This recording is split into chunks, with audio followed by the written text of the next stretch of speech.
What do you do when you are wanting to terminate someone's parental rights? My name is Carl Birkhead. I'm an attorney with Wirth Law Firm. I've been practicing for about 7 years, mainly doing family and criminal law. I want to try to help you make law easy by just going through a little bit about the elements of when and how you can terminate parental rights. It's not as easy as a lot of people think. I get this question at least once every couple of months. I got it a lot whenever I was actually first starting my practice.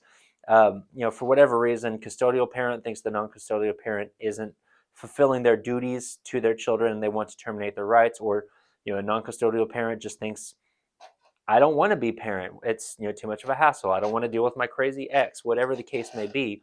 Sometimes I've seen non-custodial parents just want to wash their hands a bit and go away.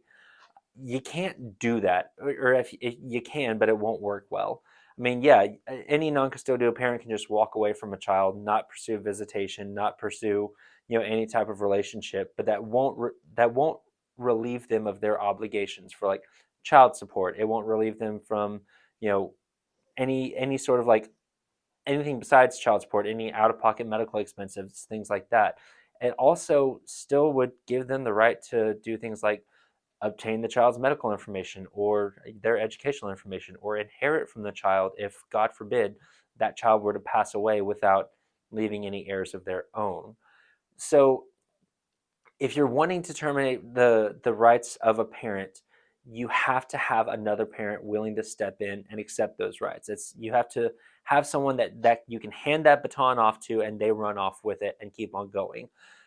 Most often I see these in step parent adoptions where stepdad or stepmom is just like, hey, so I know I'm the bonus parent, but I want to be the primary parent. They're not doing their job. Let's see what we can do to legally change this around and let me legally be mom or dad. A lot of times in those situations, whoever is the non-custodial parent will sign those rights over. It's not very often that I've seen a contested situation where someone is objecting to the termination of their rights after they've messed around and not been a parent the way that they're supposed to. But here's what you need to show. There's a specific statute, lists a number of grounds where rights of a parent can be terminated without that parent's consent. I'm going to go through the two most common. First is if the parent has failed to establish or maintain a relationship with that child, meaning they haven't exercised visitation, they haven't done holiday visitation, they haven't called, said, hey, mommy or daddy love you, nothing like that. They just, for whatever reason, they haven't maintained a good relationship with the child, and the child is obviously not positively predisposed to that parent.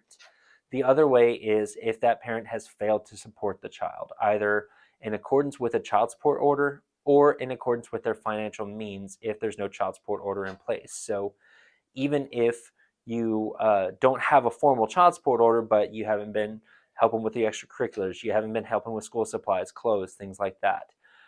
Either one of those grounds, the relationship or the child support aspect of it, you have to show that they failed to do that consistently for 12 out of 14 months prior to filing the petition. So you need, 14-month gap, and out of those 14 months, for 12 consecutive months, they haven't been doing what they're supposed to do, then you're off to the races for an adoption without consent. If you're in a situation where you think that this is something for you or you need some more information about it, please feel free to let us know. My name is Carl Birkhead. I'm with Wirth Law Group, and I want to help you to make law easy. Thank you.